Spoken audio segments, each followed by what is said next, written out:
भ्रष्ट कर्मचारी। अकबर बादशाह का दरबार लगा हुआ था। दरबारी अपने अपने स्थानों पर बैठे हुए थे। बीरबल का आसन अलग से दिखाई दे रहा था।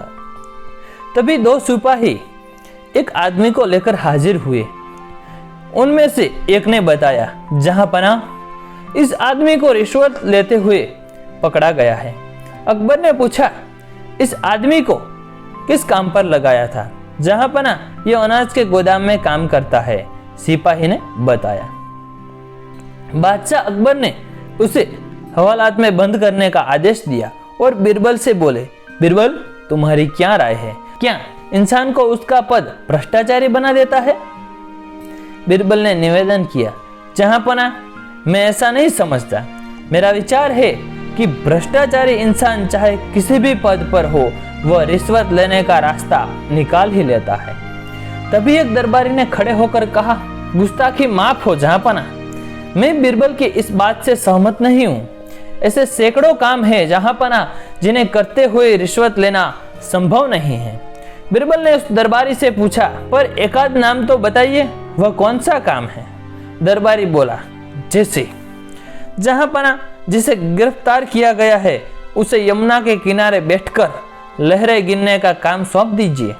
मेरा दावा है इस काम को करते हुए एक दमड़ी भी रिश्वत नहीं ले सकेगा।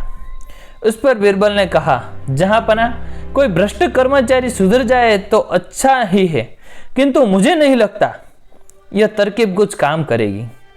दरबारी ने जोर देते हुए कहा, जरूर काम करेगी, आजमा कर तो देखिए।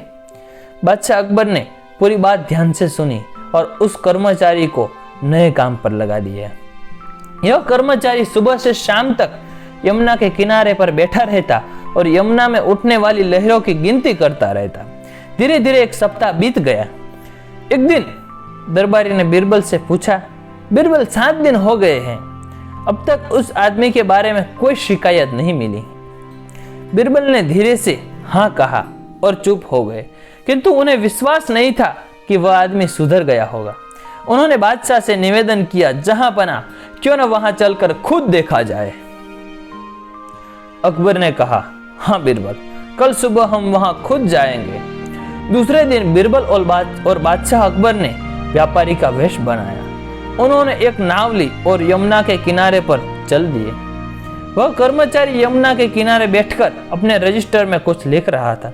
तभी बीरबल की नाव किनारे के पास पहुंची। कर्मचारी वहीं से चिल्लाया, ये तुम लोग क्या कर रहे हो?